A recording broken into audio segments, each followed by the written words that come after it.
Zee 24 तास एक पाऊल पुढे। दिल्लीच्या घटनेनंतर महिलांनी पोशाख कसा घालावा यावर अनेक माध्यमातून चर्चा झाली। त्यात दिल्लीसारख्या घटना घडण्याला मुलींचा ड्रेस कोड जबाबदार असल्याची प्रतिक्रिया अनेकांनी व्यक्त केली। त्यामुळे महिला वर्गातून संताप व्यक्त करण्यात आलाय। मुलींच्या ड्रेस कोडपेक्षा पुरुषी मानसिकता बदलली पाहिजे असं कोल्हापुरातल्या मुलींनी म्हटलंय। त्यासाठी कोल्हापुरात कॉलेजच्या विद्यार्थिनींनी पुढे येऊन आज शहरातील जवळपास सगळ्याच कॉलेजेसमध्ये जीन्स डे साजरा करून पुरुषी मानसिकतेचा निषेध केला।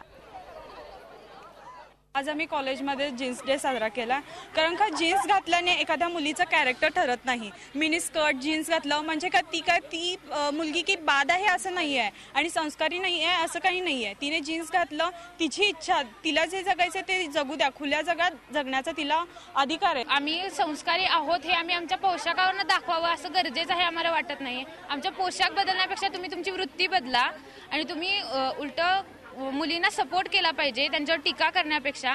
आम्ही जरी इतकं मान्य केलं की आम्ही पूर्ण कपडे घालून येतो तरी पण आमच्यावर छेडछाडी होणार नाही ह्याचे आम्हाला गॅरंटी कोण देणार आहे? कोणत्या पद्धतीने बघायचं किंवा पाहायचं नाही ते शेवटी कशा संस्काराचं एक महत्त्व असतं आणि एक विवेकशीलतेचा पण पुरुषांचा तिथं प्रश्न येतो। मुलींचा तिथं काहीच प्रश्न येत नाही। मुलींनी कपडे कोणतेही घातले तर मुली स्वतःपुरतं कशा पद्धतीने राहायला पाहिजे किंवा कसं वागायला पाहिजे याचं भान त्यांना असतं। पुरुषांनी कसं बघायचं हे भान त्यांनी ठेवायचं असतं। झी 24 तास एक पाऊल पुढे।